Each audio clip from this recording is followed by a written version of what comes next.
de abrir esse mês de exposição da tabela periódica, 150 anos. Fim de semana teve uma matéria na Folha de São Paulo também, com a intervenção do professor Toma sobre o assunto. Lembrando que no laboratório dele, na frente, lá no bloco, tem uma tabela periódica viva, né, no movimento vivo mesmo. A gente está esperando mais alunos de calor, né? Apesar de ter divulgado bastante o assunto, né? Então eu gostaria de agradecer a Adriana, a cantora Adriana, essa iniciativa de colocar essa exposição, que vai atrair bastante alunos, né, do segundo grau. Acho que semana que vem vai ter uns 200 alunos que vão passar aqui na biblioteca também. Eu acho isso bom. Então, é isso. Eu agradeço o suporte também pela palestra de hoje. E vamos aprender um pouco mais sobre o tabela periódica. Obrigada pela presença de vocês aqui. Bom, boa tarde, gente. Obrigado por terem vindo. De fato, o meu alvo era os calouros, mas porque há 2 semanas eu abri o curso em São Carlos recebendo os calouros e abri uma tabela periódica. Foi uma experiência boa, porque os alunos entram com expectativas e curiosidades. E estou usando a mesma palestra porque eu achei que o público seria algo parecido, mas então, enfim, vá. Tudo bem? Porque realmente é importante. Eu estou colocando a tabela periódica como um portal da química, o ponto de entrada da química. Então, é natural de a gente receber os calouros um portal. Bem-vindo à química para falar de química. Então, essa era a minha ideia. E também porque esse ano é um ano que o ONU Unesco elegeu como ano internacional da tabela. Certamente o objetivo era dar uma oportunidade para a ciência, para os químicos se expressarem e colocar em dia a importância da área. Acho que a gente não pode deixar passar esse momento. E por isso que tudo começou quando conversei com a Vera. Vera, nós não vamos fazer nada mais sobre o quê? Aí vai sair um artigo que já está sendo publicado. E aí, com esse material, eu desenvolvi. A ideia realmente não é falar sobre tabela, mas celebrar um momento. Acho que é um ano importante, é um ano internacional e tem tudo a ver com química. Então, temos que ocupar os espaços onde a química é cabível. Tá? Só que a ênfase da Unesco esse ano é ciência, sociedade, mundo e sustentabilidade. São os 4 itens que eles valorizaram e vejam que não é tão histórico. História da tabela todo mundo conhece, é básico, né? Mas certamente a mensagem que eles deram é essa daqui. Então é sobre isso que eu quero tentar trabalhar um pouquinho. Então, a primeira motivação é usar a tabela como portal daqui. E, na realidade, ele está no bloco 2, a entrada do Instituto, muitas vezes, é um portal mesmo. E tem atraído muita gente. Mas, por trás disso, eu queria usar a história da tabela, dos personagens, as conquistas, com o objetivo de valorizar o ser humano.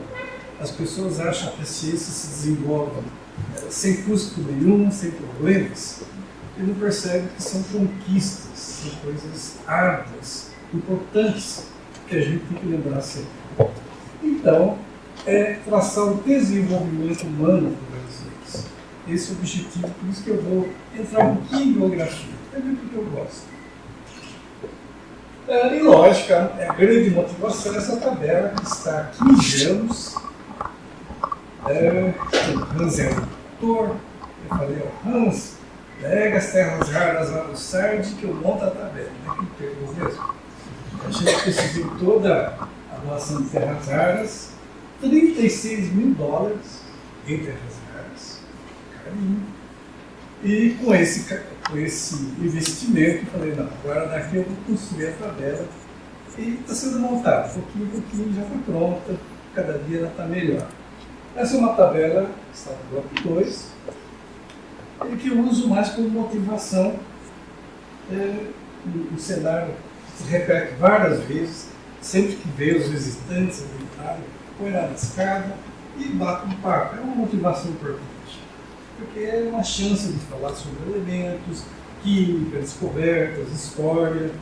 E era um nicho que ainda existe um pouquinho, mas era muito importante. Muita gente se motivou a fazer química nesses núcleos que eram muito repetitivos, muitas vezes. Deixa ele. Algo que faz falta. Isso já é ok. Mas sempre que eu falo da tabela periódica, esse é um vício meu. Eu sempre começo falando de história. Né? Eu tenho um diagraminha em Z que começa desde os tempos dos nossos velhos filósofos gregos, depois a alquimia, depois o início da química como ciência, Lavoisier, depois já em 1800, a era realmente da experimentação com elementos, gases, compostos, mais quantitativo. Finalmente era 1900, a era atômica, nuclear, o átomo já com personalidade, elétrons, prótons, e finalmente a era quântica atual. Então, essa trajetória que eu vou fazer rapidinho para dar sentido ao tempo. Então, começando com os primórdios, é interessante lembrar que a primeira pergunta que se fez em termos de filosofia, em termos de conhecimento do mundo, é do que ele é feito. Né?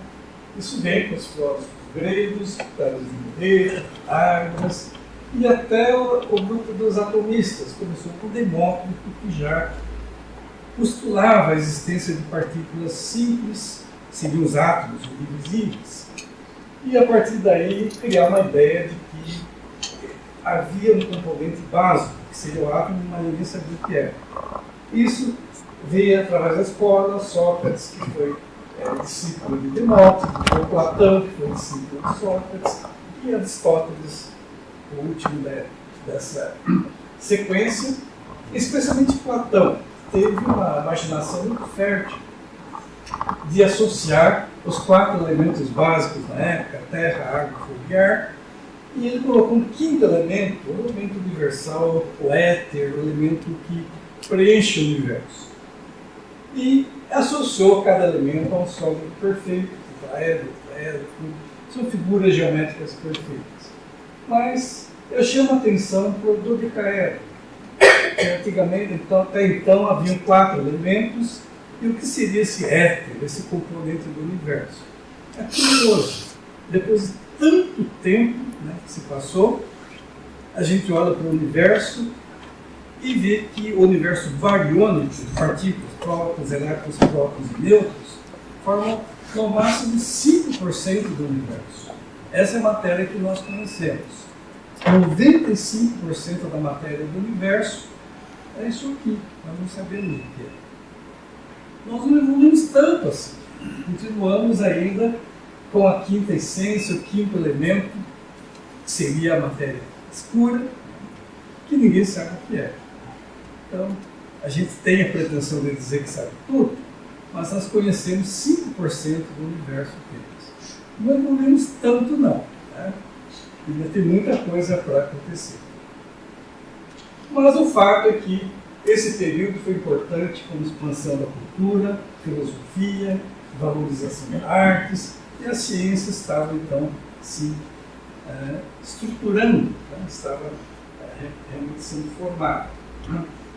Depois veio a era da alquimia, veja que eu pulei 1500 anos.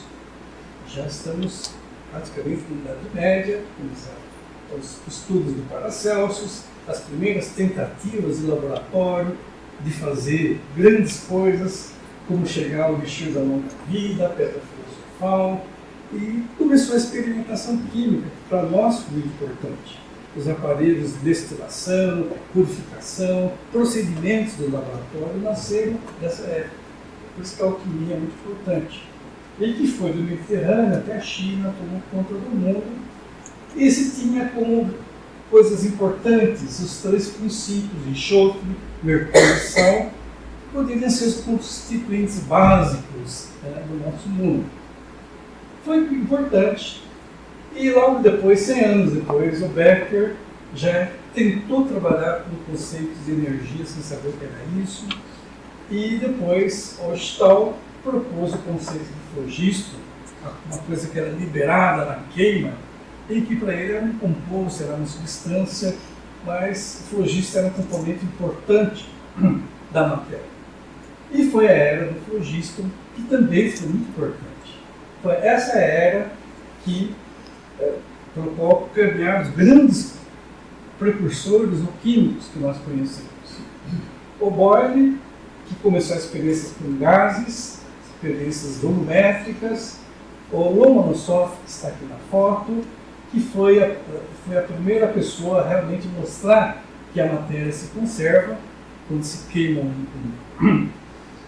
o metal no ar. A impressão é que era a massa aumentada. Não aumentava, formava um óxido. Mas se você coloca numa ampola, a soma das massas é constante. Então ele mostrou que a massa se conserva, e o nosso Lavoisier levou os méritos disso, com os trabalhos que ele fez na mesma época e toda a história que todo mundo conhece. E o Lavoisier trabalhando com a balança como ferramenta principal. Nós atribuímos ao Lavoisier o conceito, o postulado de que a matéria se conserva, quando na realidade é o Lomonosov que fez isso. Mas o Lavoisier fez coisas interessantes ao fazer a decomposição de um óxido liberando gás, depois fez o inverso, fez a queima do óxido no gás, para mostrar que são coisas reversíveis, que a matéria realmente se conserva. Fez experiências com animais, fazendo a respiração animal. Ele fez um calorômetro de gelo, colocou aqui o porquinho da Índia, e à medida que ele ia respirando, ia trocando calor, e o calor trocado levava à liquefação do gelo, pela quantidade de gelo que se transformava em água, e media calor, era o calorímetro do Lavoisier, do Laplace. Esse calorímetro foi importante porque ele mostrou que, medindo a quantidade de CO2 na respiração e queimando um carvão para produzir a mesma quantidade de CO2, a quantidade de energia é a mesma. Com isso, ele mostrou que a respiração é uma forma de combustão. Isso foi muito importante para que aconteceu depois. E o Lavoisier, enfim, lutou muito para mostrar que a água não era um elemento. Ele introduziu o conceito do elemento como sendo a coisa mais primordial, mais básica, que não pode ser decomposta em outros compostos. E fez toda a teoria de química que a gente já conhece, não vou repetir não. Ele teve parceiros importantes como Berthollet, Monroe, Foucault, que introduziram a nomenclatura química que nós usamos até hoje. Terminações hipo, ato, etc. Cartesianos veio dessa época. E com o Tratado Elementar de Química, ele estabeleceu então a química como uma ciência de fato, experimental, comprovada e tudo mais. E nessa época só eram conhecidos 22 elementos. Essa era a tabela periódica que não existia ainda, que está no livro, no Tratado Elementar de Química. E Lavoisier, enfim, com todas as complicações da Revolução Francesa, os inimigos que ele acabou criando, especialmente Jean-Paul Marat, que é um grande opositor, e acabou na guilhotina, uma longa história. E ficou essa frase, quando a condenação dele: a República não precisa de cientistas, que a justiça siga o seu curso. Dá até medo de falar isso, porque a gente não está tão livre disso. Mas, enfim, se fez a justiça da época. Mas, pós-Lavoisier, isso não morreu. Justamente décadas depois veio Napoleão, já numa outra fase, já pós-Revolução Francesa, que percebeu o valor da ciência, reabilitou a Academia de Ciências da França, que é o ícone da França, criou o Louvre, o Instituto Louvre, criou, estimulando toda a Academia de Ciências, estimulou o sistema de pesos e medidas que iniciou com Lavoisier. Enfim, ele teve um papel importante, o Napoleão, porque ele percebeu que o cientista podia colaborar, podia ser um parceiro do governo. E os cientistas ganharam espaço. A escola do Lavoisier renasceu com Napoleão. Isso foi uma coisa bonita. Depois de Napoleão, já 50 anos depois, vem a época da química já um pouquinho mais consolidada, e um bom início é falar com Humphrey Davy. O Humphrey Davy morreu muito jovem, chegou a 50 anos, mas ele é um marco tanto na tabela periódica como na química. Ele era a grande estrela da Royal Institution, criada em 1800, como forma de trazer a população, a sociedade, próximo da ciência. É uma instituição que existe até hoje, é chamada Casa de Faraday.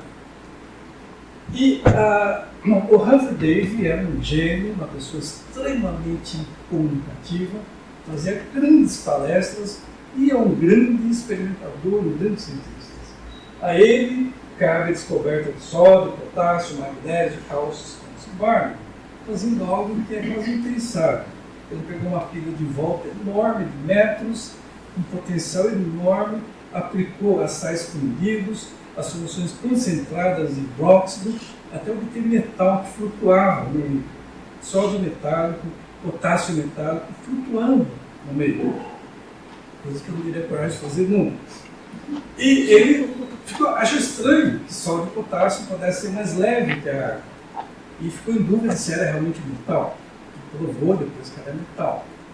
E fez trabalhos fantásticos em termos de experimentação e que deu origem à eletroquímica. Ele foi o pai da eletroquímica através do discípulo que veio depois.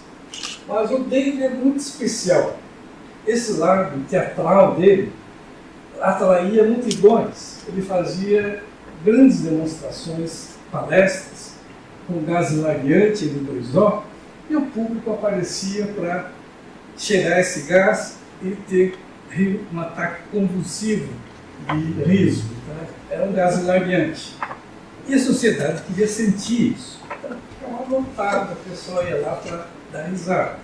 Sem querer, sem saber que ele estava descobrindo o anestésio, que é usado até hoje. Então, com esse tipo de atividade, ele conseguia angariar fundos da sociedade que frequentava esses eventos, e isso era captado pela Royal Institution e era uma forma de financiar a pesquisa. Então, mostrou para a sociedade que a ciência é um bom investimento, que a sociedade tinha que investir no cientistas. Esse é o grande mérito dele. Mas ele morreu muito jovem, fazia grandes palestras, e a grande herança que ele nos deixou foi o Michael Faraday, discípulo dele. O Faraday conheceu o Davy com 15, 16 anos, ele trabalhava como encadernador, e numa dessas ele se deu de cara com o Faraday, e o Faraday falou: olha, vem assistir minhas palestras, deu um monte de tickets de entradas para ele, ele foi assistir a palestra do Faraday. E ele se encantou com o Faraday, com o Davy. Ele se encantou, e numa dessa ele anotou, terminado o ciclo de palestras, ele simplesmente escreveu, imprimiu, encadernou e entregou para o Davy: olha, essas palestras aqui. Bom, com isso ele ganhou um emprego. Ele passou a ser assistente do Davy, e onde o Davy ia, ele ia atrás como preparador. A pessoa que preparava as palestras e que dava todo o apoio para as conferências do Davy. Mas nesse trabalho de preparar coisas, de experimentar, estava se formando o maior químico, o maior cientista de todos os tempos, que a gente quase não tem consciência disso. O Michael Faraday, sem sombra de dúvida. Então o Michael Faraday aprendeu dessa maneira, e com a morte do Davy ele já era totalmente independente e passou então a exercer esse cargo, substituindo o Davy nas conferências, e nas grandes atividades da Royal Institution. Mas por que estou falando tanto assim do Faraday? O Faraday, como experimentalista, ele descobriu o benzeno, por exemplo. O Faraday, ele descobriu, seguindo o Davy, ele fez todas as leis da eletroquímica, chegou ao conceito de equivalente e quase chegou ao conceito, enfim, de massa atômica como equivalente à eletroquímica. Todas as leis da eletroquímica ainda estão dele, no Faraday. Eletrólise e tudo mais. Ele é o pai do eletromagnetismo. Mostrou que corrente elétrica produz campo elétrico produz corrente elétrica, e com isso ele fez um motor elétrico, não esse daqui, logicamente, mas ele criou a base do motor elétrico que move o mundo hoje. Tira o motor elétrico, paramos tudo. Tira a eletrólise, não tem mais metais, não tem eletroquímica. Então, e tira o eletromagnetismo que foi procedido por Maxwell, a luz é simplesmente uma coisa obscura. Então, de forma alguma, quando você coloca esses parâmetros em comparação, não tem ninguém que se compara a ele, não. Ninguém. Nem o próprio Einstein, é maravilhoso. Mas, tira o motor elétrico, vocês param. Tira qualquer coisa que o Faraday fez, a sociedade para. Por isso que eu coloco nesse nível. O grande Michael Faraday. E o Faraday também tem algo a ver com nanopartículas. Foi o primeiro a fazer nanopartículas de ouro e dizer isso aqui é coloidal, é nanopartícula. E a grande coisa que ele é lembrado, o grande feito que ele é lembrado como palestrante lá na Royal Institution é sobre a vela. Ele fazia uma conferência no dia de Natal sobre a vela. E lotava a sala, 4 horas de palestra falando sobre uma vela. E o público ficava hipnotizado ouvindo o Faraday. Incrível. Ele tem um texto inteiro, são 29 páginas de texto original, e vários outros, contando o que ele falava nessa palestra. Desde combustão, o que é chama, o que é particular, e tudo mais. É muito fantástico. E era a conferência de Natal, uma vela. Aí a gente percebe a habilidade de conferencista. No dia de Natal, nós temos público ligado. Uma vela tem que ser muito bom, não é qualquer um. Então, esse é o grande Faraday. Mas o grande Faraday, ele chegou ao topo, o cientista mais importante da época, presidente da Royal Academy, tudo mais, né, de ciência, mas não aceitou um tostão. Ele morreu do jeito que ele viveu, uma casinha, recusou títulos de Sir, todos os títulos honoríficos. Simplesmente ele morreu como ele nasceu. Pobre, humilde e fez coisas incríveis. Sem dúvida, o maior cientista de todos os tempos. Esse é o Michael Faraday. E daí vem as vertentes. Você pega Maxwell, tudo que veio depois, está tudo ligado ao Faraday. É impressionante. Até dicroísmo, até magneto, a rotação óptica magnética, Faraday, chamado de Faraday. Muita coisa. E o laboratório dele está intacto. Você tem uma foto dele da esposa. Eu tenho que passar um dia por causa que eu pedi, tirando todas as fotos do Faraday. É incrível, coisas fantásticas, não dá tempo de falar. Mas o Faraday é muito importante, né? Foi a sequência do Davy. Mas o velho Berzelius, que veio depois, eu tenho que citar porque o Berzelius era, sem dúvida, a pessoa que o Heinrich idolatrava. Por isso que o Heinrich escreveu A Vida de Berzelius, um livro fantástico da história da balança, e também porque o Berzelius foi a pessoa que, eu diria que foi o pai da química analítica. Foi a pessoa que introduziu a metodologia analítica e fez uma química rigorosa, a química que os analíticos gostam. E ele está aqui também porque descobriu sério, tório, lítio, selênio, entendeu? Descobridor de elementos. É muito importante. teve um papel muito importante depois do Lavoisier, Edwards Velhos, sem sombra de dúvida. Ajudou a sistematizar a nomenclatura, mas ele é muito conhecido realmente na química analítica, é o mágico da balança. Por isso que esse livro, A História da Balança, escrita pelo Hardy, é uma obra-prima, incrível, que conta a vida de quem foi o Berzelius. Isso é incrível. Ainda nessa escola, nós vamos continuar depois com o Liebig, o Justus Liebig, e aí é mais mostrar uma filosofia. Né?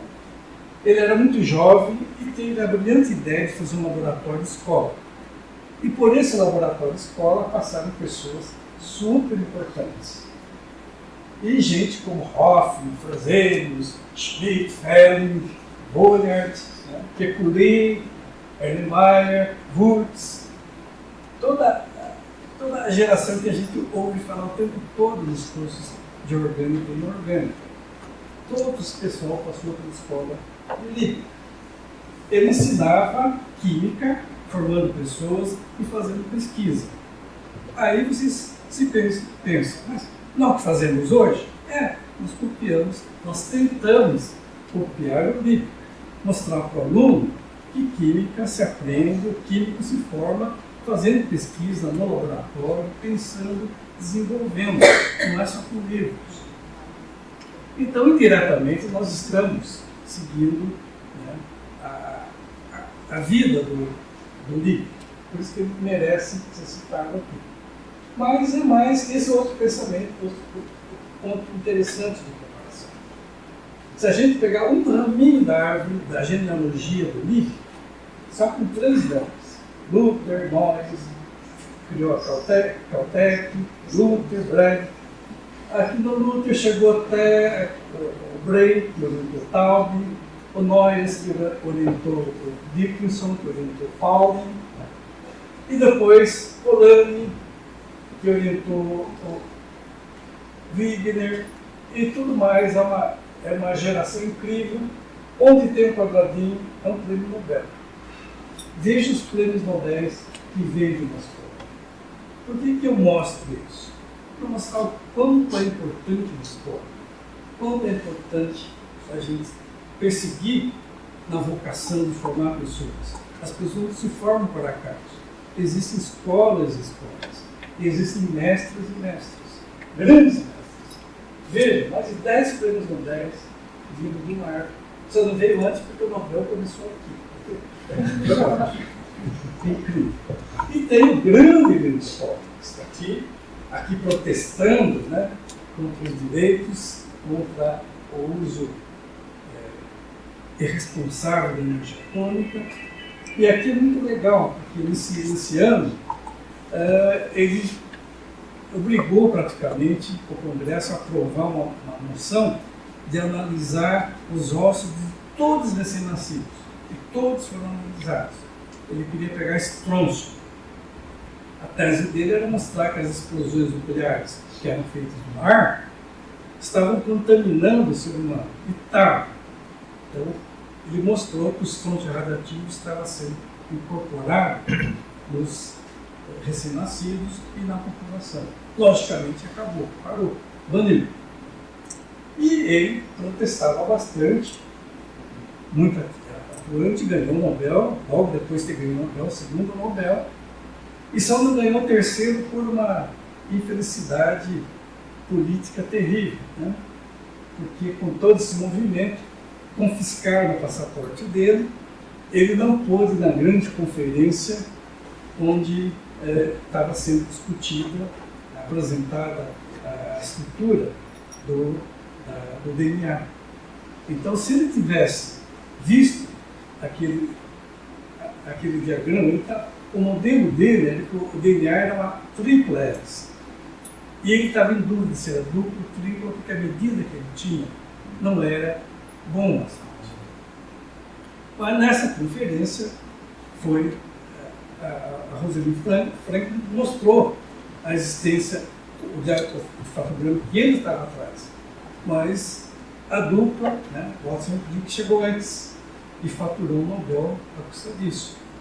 Se ele tivesse ido lá, ele ganharia o terceiro lugar. Não ganhou porque confiscaram o passaporte.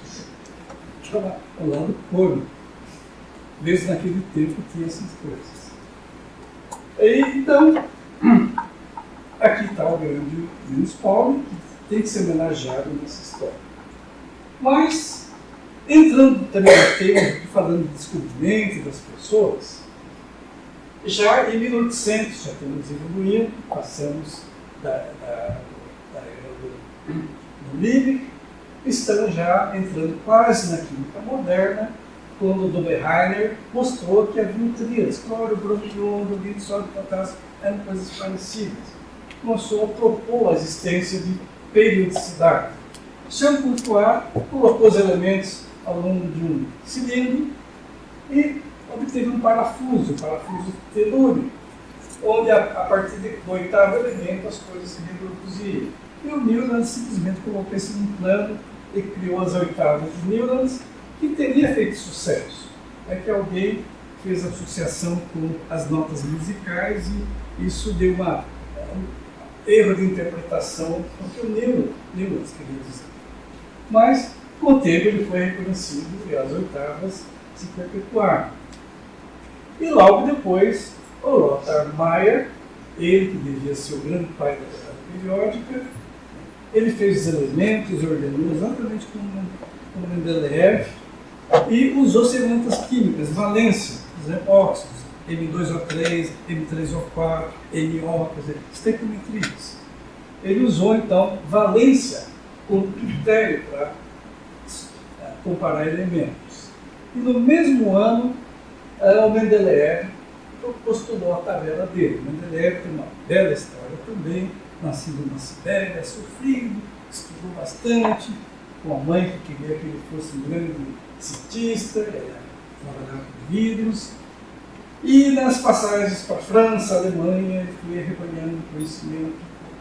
E um belo dia veio com a tabela, colocando os cartõezinhos dele em ordem e criou-se uma lógica. Essa tabela que todo mundo diz que é parecido com a nossa, não é bem parecido, mas, enfim, vá. Mas o grande mérito do Mendeleev é que ele deixou lacunas. E essas lacunas foram... A ciência gosta muito disso. Alguém prevê, depois alguém descobre e pronto. Né? É a consagração. E esse foi o ponto forte. Ao deixar essas lacunas, com a descoberta dos novos elementos, isso deu uma credibilidade enorme e ele ganhou fama. Ele usou massas atômicas, porque só tinha balança naquele tempo, e com a lei das combinações você podia prever, determinar massas atômicas com uma boa precisão. Ele ordenou com massas atômicas, mas quando você olha telúrio e iodo, a composição invertida. Então ele sabia que não é só massa atômica, tem alguma coisa a mais na periodicidade. Faltaram os gases nobres, né? E os metais de transição não sabiam onde pôr, então não fazia lógica nenhuma. Mas é a tabela que nós estamos comemorando hoje, depois de 150 anos. Mas como o Meyer também publicou junto, é uma tabela do Meyer-Mendeleev. Não se pode dar o crédito único ao Mendeleev, não. O Walter Meyer foi muito forte. Bom, indo para cima, agora nós entramos na era atômica, já em 1900. Agora o átomo já era uma realidade, já se sabia da existência do átomo, com as experiências de pontos, elétron, difração de Bragg, Becquerel, enfim, o átomo já tinha personalidade. E então, nesse período, foi muito importante na era atômica, surgiram então os grandes cientistas que nós conhecemos hoje. Curie, que é polonesa, foi para a França, uma vida sofrida, difícil, uma vida muito... Ele deu uma palestra de 1h30 sobre ela em 2011, muita coisa sobre isso. E é uma pessoa incrível, que enfrentou todas as dificuldades numa época que a mulher era proibida de estudar, de ir à escola, mais por causa da invasão da Polônia. Ela não tinha direito nenhum, tinha que estudar escondido de uma maneira clandestina. E o pai, que era professor de física, foi o grande mentor dela. Ensinou quase tudo que ela precisava saber para ser aceita em Sorbonne. Mas antes de ser aceita em Sorbonne, o pai desempregado, estava uma vida difícil. Ela trabalhou para sustentar a irmã na França. E a esperança dela é que depois retribuísse. Não foi assim, mas mesmo assim ela foi para a França, foi para Sorbonne. E ela passou bem, fez mestrado em matemática, depois em física, doutorado em física, e num dessas cobranças ela fez um projeto para uma empresa de aço para estudar magnetismo de aço. Ela tinha que fazer magnetismo. É aí que ela foi atrás do Pierre Curie, que dirigia um laboratório técnico de magnetismo, e lá se conheceram e, enfim, se estabeleceu um romance que todo mundo conhece. O Pierre Curie, ele criou o eletrônico, com isso ele conseguia medir pequenas quantidades de energia. Isso foi fundamental para o estudo de radioatividade. Então, esse casal foi muito importante, começou com magnetismo, depois em radioatividade, e continuou, né, o Pierre Curie começou a trabalhar junto com ela, fracionando a blenda, que é óxido de urânio, e com 2 toneladas de urânio ele obteve 0,1 grama de rádio, xerico de nada. Mas foi uma coisa incrível, porque o rádio processado dessa maneira, mesmo pouquinho, ela brilhava. E aquilo era uma novidade, como é que uma coisa pode brilhar espontaneamente? E era tão bonito que deu notoriedade a ela. Era uma coisa radiante. E toda a indústria passou a usar esse atributo do rádio. Então, sabão, sabonetes, pasta de dente, tudo quanto é coisa tinha a palavra rádio. Era um kit que vendia produtos devido a isso. Até se descobrir que não era bem isso, né? Mas rádio foi uma coisa importante, né? Depois ela isolou o polônio. E o interessante da Curie, eu já defendi o doutorado dela, e com o dinheiro que ela ganhou trabalhando com magnetismo, ela pegou todo esse dinheiro e devolveu para a Sorbonne e disse: olha, a minha bolsa eu devolvo. Ela ficou limpinha, não ganhou nada de lá, para ver o orgulho que ela tinha. E foi uma pessoa incrível. E assim, estudando radioatividade, passando por um monte de problemas e brigas imensas, ela até chegou a entrar nesse elenco de pessoas aqui que deixa a gente arrepiar. Ernst, Stolpe, Vargo, Curie, Poincaré, Pransky, Sommerfeld, Rutherford, Langevin, nossa, a nata, de Broglie, Einstein. Imaginou estar num ambiente com esse pessoal? Deve ser algo incrível, uma fonte clássica. E aqui está a Marie Curie, já pelo Nobel, em 1911, quando ela ganhou o Nobel. Mas a vida dela não foi fácil, não. Ela ganhou o primeiro Nobel com o marido, na verdade ela não ganhou. O Pierre Curie foi indicado no Nobel e ela ficou fora.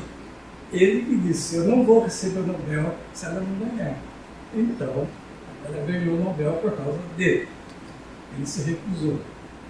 E depois, em 1911, a sociedade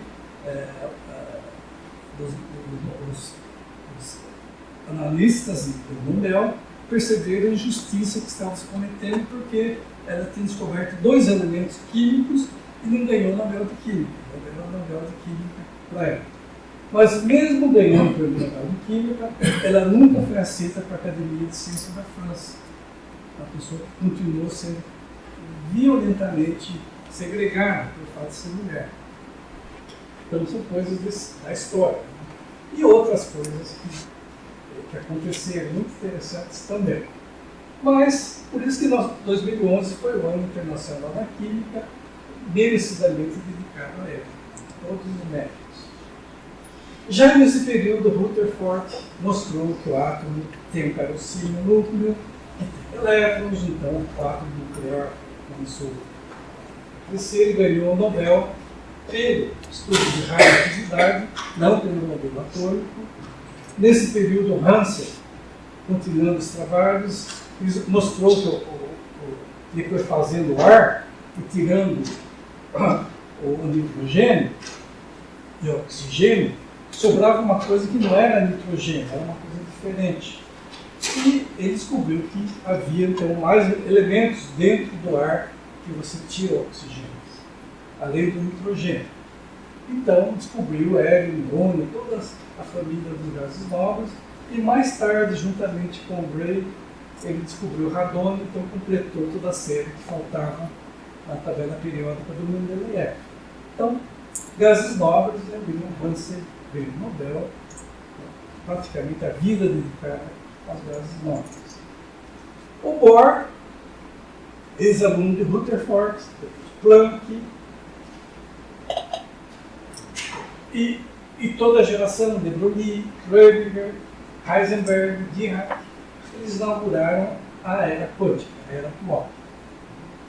Então, um período de grandes descobertas, mudou radicalmente a maneira de se falar de ciência, e hoje a tabela periódica, se nós fôssemos formular agora, deveria ter essa cara aqui, porque é a tabela de população dos orbitais, e são justamente os orbitais de fronteira, os orbitais mais energéticos, que determinam a personalidade de cada elemento.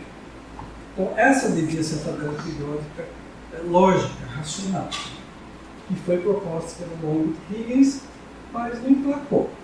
Mas emplaca quando a gente estuda o off-ball, preenchimento, SPDF, a gente faz a regra diagonal, a gente está fazendo uma tabela periódica quântica, que mostra e divide os elementos pela natureza dos orbitais de valência.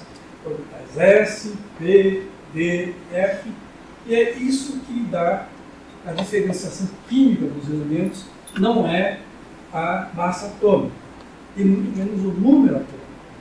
É isso aqui, são as características dos orbitais, que, como o número atômico e o número de elétrons são equivalentes no átomo neutro, então você pode usar o número atômico. Mas logo depois da teoria quântica, em 26, em 28, o Charles Jeannet já tinha proposto uma tabela periódica quântica com essa cara, direitinho, prontinho, em ordem sequencial do número atômico, pronto, não emplacou. Por quê? Porque nessa época a mecânica quântica era um palavrão, explicava às pessoas por que dessa ordem, era uma loucura, não era uma coisa aceitável, não teve sucesso. Então, foi uma pena. E é isso que a tabela periódica. Ela justamente separa os elementos pela natureza dos orbitais de valência, que dá a característica química. É isso que é a tabela periódica. Uma pena que não deu certo. Mas a gente sempre cutuca no ensino que isso tem que ser dito.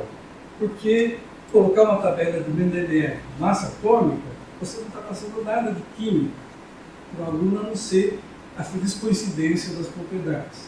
Mas em termos de lógica, realmente é isso. É isso que dá sentido à tabela periódica.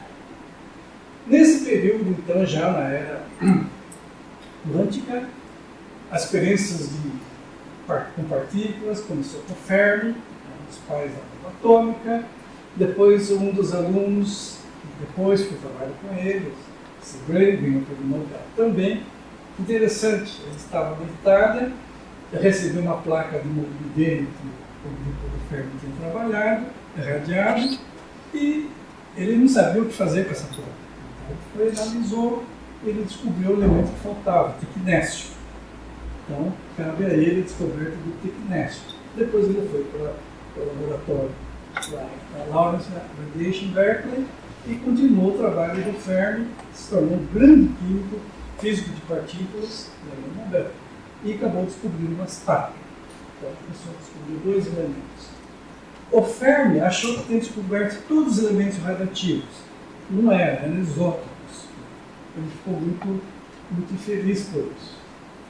Mas eu cito aqui, ele orientou o Segre e orientou a Mildred Dresser-Haus, que é uma das grandes, enfim, grandes nomes femininos da ciência, talvez o máximo, falecido há pouco tempo, e que foi a orientadora da Paulo, Paulinho, trabalhou com a Paulinho. É a pessoa que trabalhou com o Raman, nanopartículas, nanotubo, pessoa incrível. Foi aluna do Fermi. A Catherine Curie, que veio depois da Marie Curie, descobriu o frâncio, continuando o trabalho da Curie, morreu também por problema de radioatividade, uma grande heroína, sem dúvida, veio da escola da Curie. A Ida Noddack, que foi indicada 3 vezes no Nobel, não ganhou, ela descobriu o reino, pesquisando o que desse, achou o reino.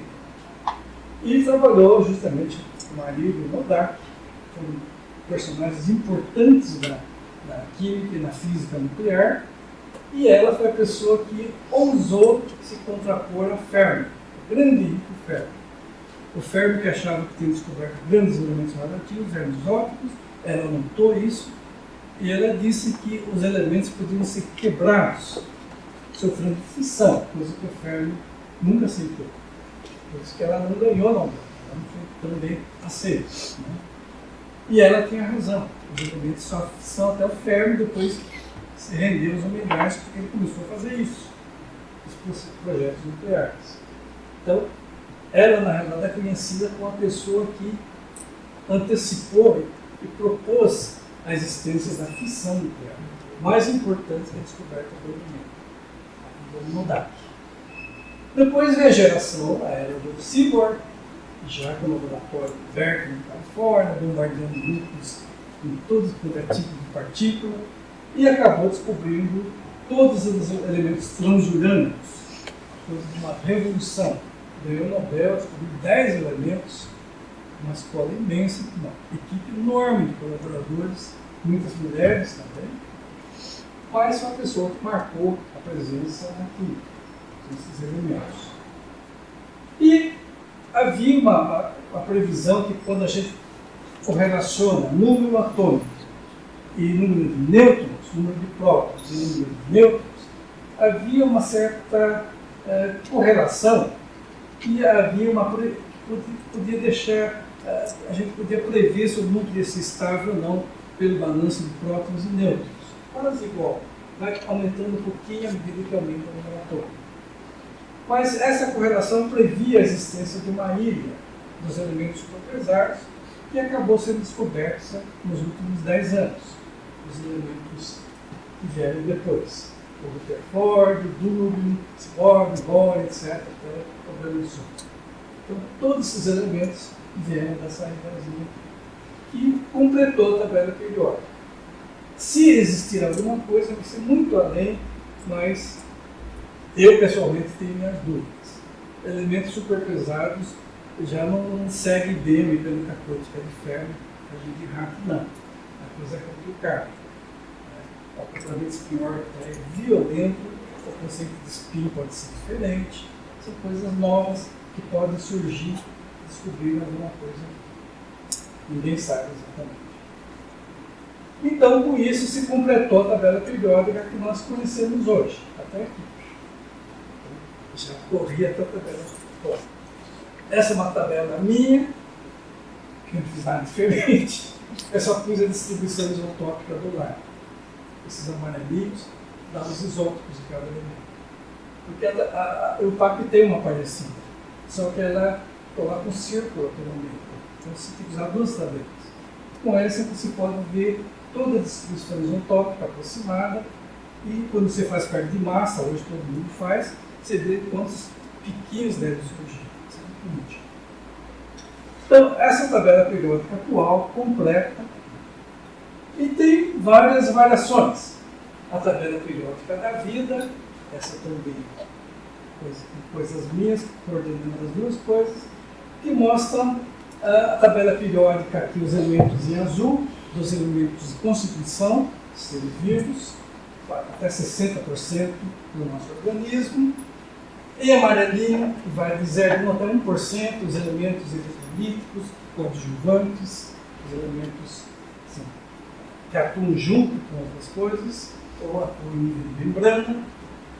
Depois os elementos em verdinho, menos que 0%, os elementos traços, que fazem que preenchem o quadro dos elementos catalíticos, das metalenzimas.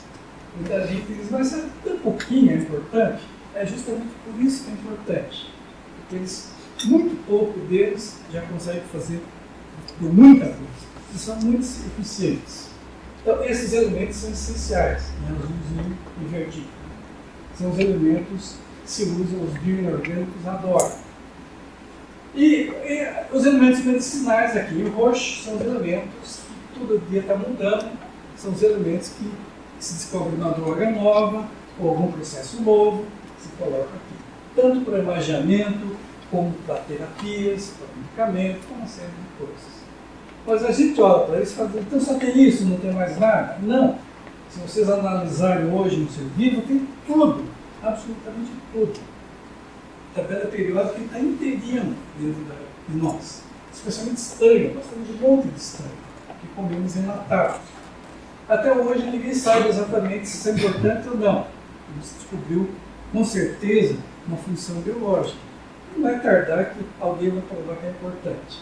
Então essa tabela vai mudando com o tempo. Mas os que estão em branco não é que não são importantes.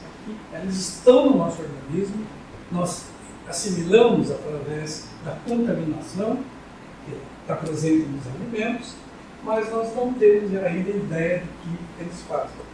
Então, isso é por isso que está em branco.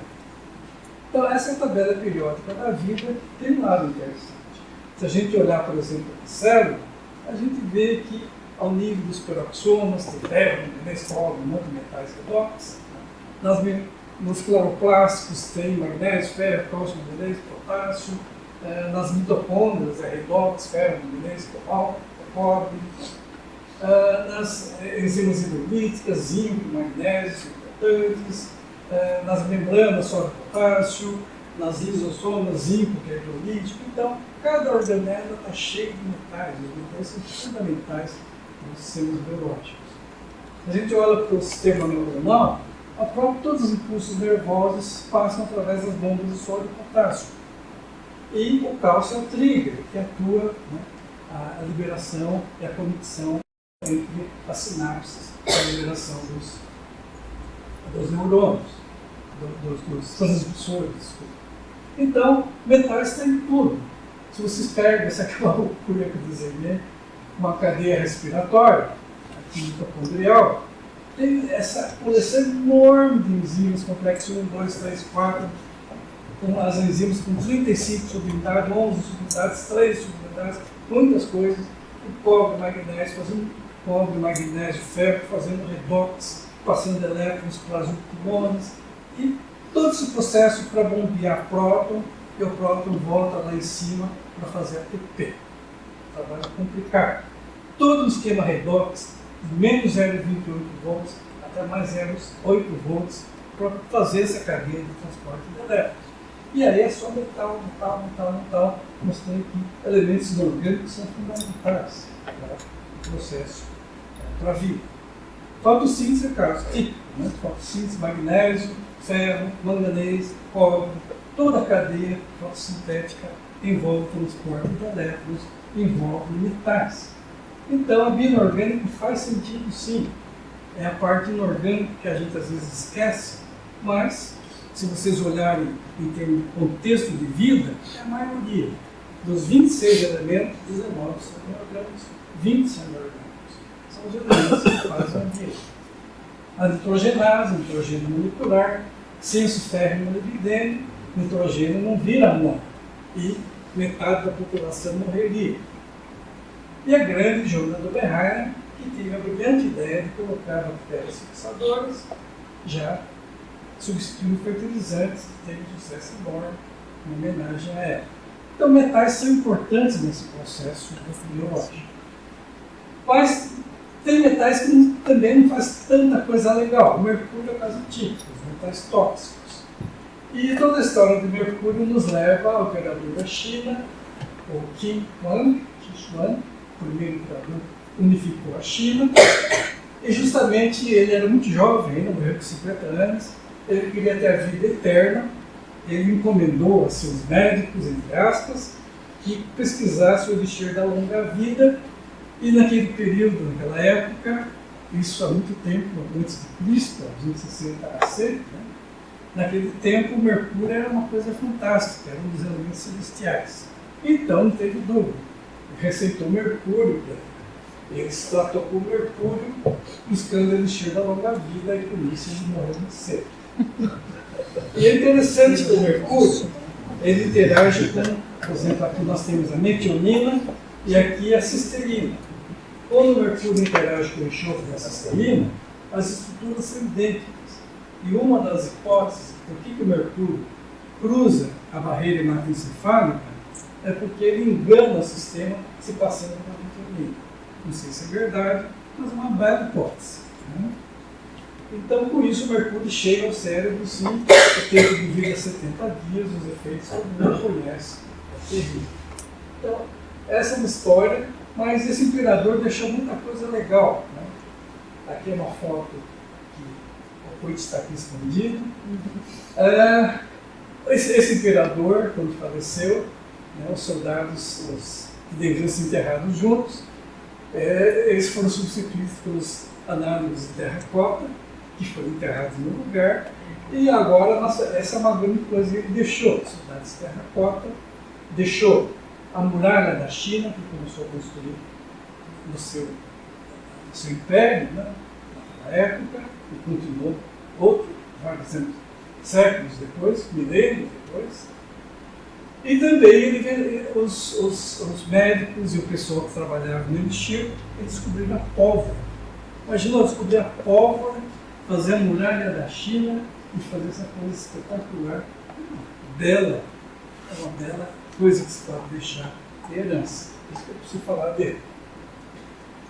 Mas aí tem umas coisas interessantes que dão respeito a gente.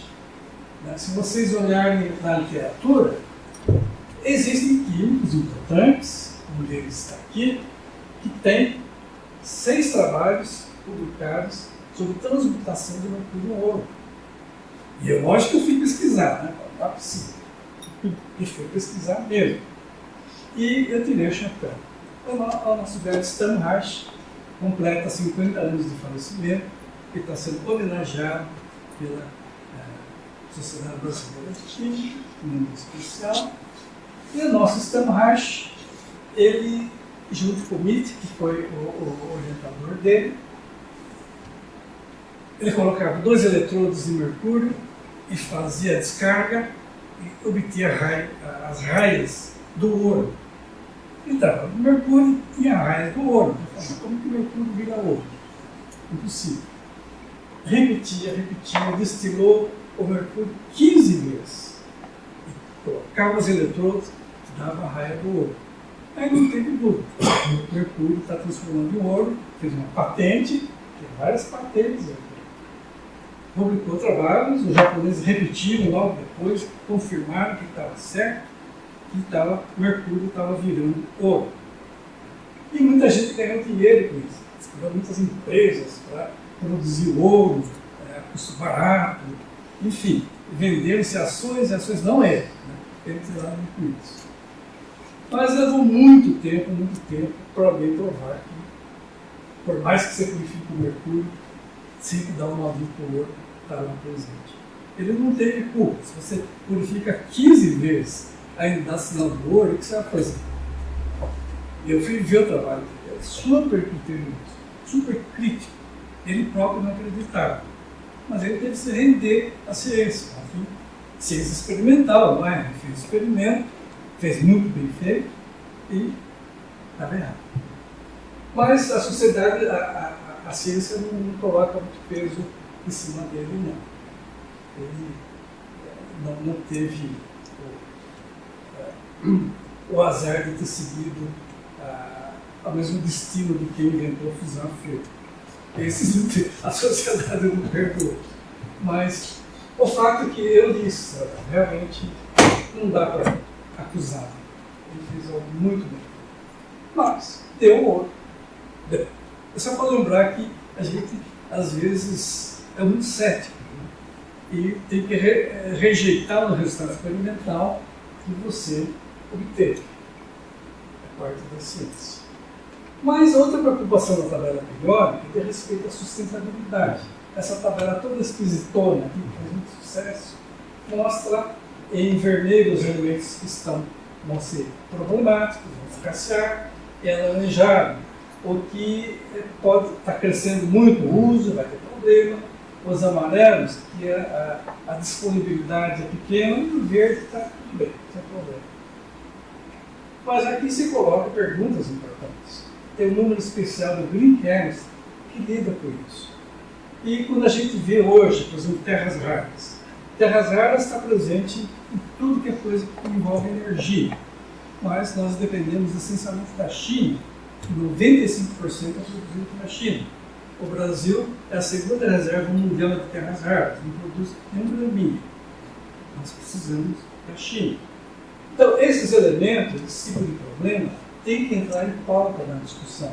Os metais nobres, os metais estratégicos, como o cobalto, o lítio, são elementos que vão definir, vão limitar o nosso progresso. Isso aqui é propaganda minha, né? Quando se pega lítio, é incrível ver que na Argentina e Chile tem lugares assim, centenas de quilômetros de salinas cheias de lítio, de sódio, coisas incríveis. E eles extraem. Chile e Argentina exploram o lítio à vontade, mas a maior concentração está na Bolívia, que não faz isso. O Morales não permite. Cobre é a mesma coisa, né? A gente vai no Chile e você viu os minerais de cobre aflorando, aberto, um mineral super importante. O Chile produz quase um terço, mais de um terço do mundo, o Peru também. Eles são muito ricos em minerais, são minerais estratégicos. O Brasil tem problemas com cobre, o Brasil não é suficiente de cobre. E hoje a área de mineração está num dilema. A pirometalurgia, que você aquece com carvão, libera cimento do pó, um monte de coisa. A hidrometalurgia, que trabalha com tanques de dezenas e dezenas de metros, cheio de querosene, um vapor ambiental enorme, com agentes extratantes, complexantes, um trabalho complicado, né? Mas pelo menos em temperatura ambiente. E esse processo de hidrometalurgia é que produz atualmente os metais que nós precisamos, cobalto, níquel, cobre, etc. Inclusive terras raras. Então se faz grandes depósitos assim, você faz um processamento químico em grande escala. Existem alternativas mais simples, dando partícula magnética, que pega o metal, você põe no reator, aplica o potencial, tudo tem. São coisas que a gente acredita, a gente está desenvolvendo isso. Quem sabe? Pode ser que não competir com a metalurgia em campo, mas certamente vai competir com a mineração urbana. Na hora que nós formos reciclar os eletrônicos, isso é uma vantagem incrível, porque é pequeno, portátil. E funciona, não tem solvente orgânico, não tem toda essa conversão. São processos nossos. Hoje, terras raras no Brasil é o segundo maior, depois da China. São poucos países que são ricos em terras raras. Terras raras está em tudo de televisão, computador, automóvel, avião, óculos, e painéis solares, turbinas eólicas, tudo. É importante hoje. O nosso celular tem pelo menos, todas as terras raras têm no celular câmera, circuito, bateria, sistema de vibração, speaker, mas terra rara. Né? É importante, nós não produzimos nada. Né? Estamos na dependência da China. E logo, terra rara vai ser parte da mineração urbana. Vai ter tanta coisa acumulada que vai ser mais barato extrair dos equipamentos do que de minas. Então, são trabalhos, são o último trabalho que a gente mandou, de extração de terra rara, com nanopartículas, complexas, solta. E com essa brincadeirinha de pegar e solta com ímã, a gente separa a terra rara limpinho, sem precisar fazer reatores enormes, com bom rendimento. 3 ciclos de captura só, e liberação você produz neodímio puro, que é um elemento importante. É um processo nosso, do tempo. No futuro, a eletrônica vai ser isso que vocês conhecem. Aqui tem 12 bilhões de metais nobres em economia, para vocês terem uma ideia. Bilhões, não é tanta coisa não. E finalmente a tabela periódica caminha para a tabela nano. Hoje o que mudou na tabela periódica, depois da era atômica, é que agora os elementos viraram nano-elementos. Nano carbono, nano prata, nano ouro, nano catalisador, nano explosivo, nano aditivos, nano magnetismo, nano outra coisa. Cada elemento da forma nano tem uma propriedade diferente. O velho alumínio, que é tão bonzinho, na forma nano é um explosivo terrível, a mother of all bombs.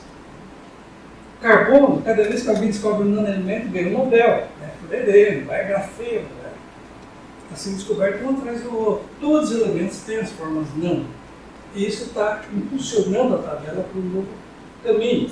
Nano prata e nano ouro é a paixão do Pedro, que não está aqui.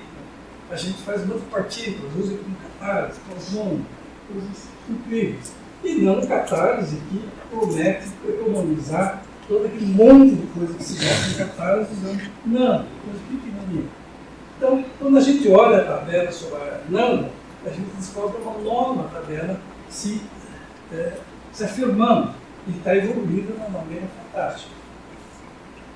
Até o velho grafite, que a gente cansou de riscar papel, aquilo levou um prêmio Nobel no grafeno, são coisas que estão surgindo, agora está em moda os quantum dots de carbono, brilho, uma coisa incrível.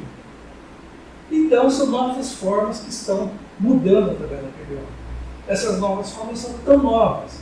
Os vitrais medievais, que continuam brilhando, lindos na Europa, são todas nanopartículas.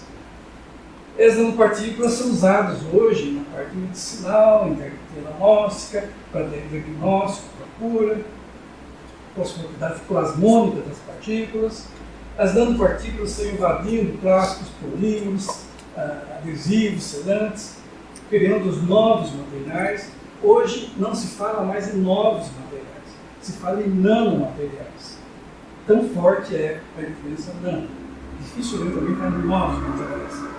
Todo mundo faz nanomateriais, porque as nanopartículas colocadas nos materiais clássicos geram novos materiais completamente diferentes, que substituem metais mais leves, mais resistentes, bactericidas, magnéticos, autolimpantes. São coisas incríveis. Então, essa é a visão da tabela, como ela está evoluindo atualmente, na tabela na era nano, e a tabela na era do design. Agora a tabela periódica do design, deve fazer bermudas. A tabela periódica da China, jamais ia descobrir que isso é uma tabela periódica, mas é a periódica da China. Até o nenenzinho, brincando em tabela periódica. Isso já faz parte da nossa cultura. A tabela periódica do banheiro, a banheiro da tabela periódica, tabela periódica no fio de cabelo, tabela periódica no edifício de telha, tem todos os tamanhos e tipos. Enfim, existem tabelas e tabelas periódicas. Existe um site que mais centenas de tabelas periódicas. Bom, gente, eu queria dar sua visão de relâmpago de tabela periódica, desde o zero até hoje, para mostrar que é parte da cultura. Através da tabela periódica, existem pessoas, existem valores, existem coisas que hoje nós usamos que foram deixadas por quem veio antes de nós. E existe o futuro das novas coisas, quântica, a parte biológica, a parte de nano, que está crescendo. É isso que faz a tabela ser sempre atual, sempre dinâmica. Por isso que eu acho que realmente um acerto muito grande da ONU de lembrar esse ano da tabela periódica. Muito bem lembrado. E lembrando da tabela periódica, ela lembrou da química. E é sempre bom lembrar da química. Obrigado.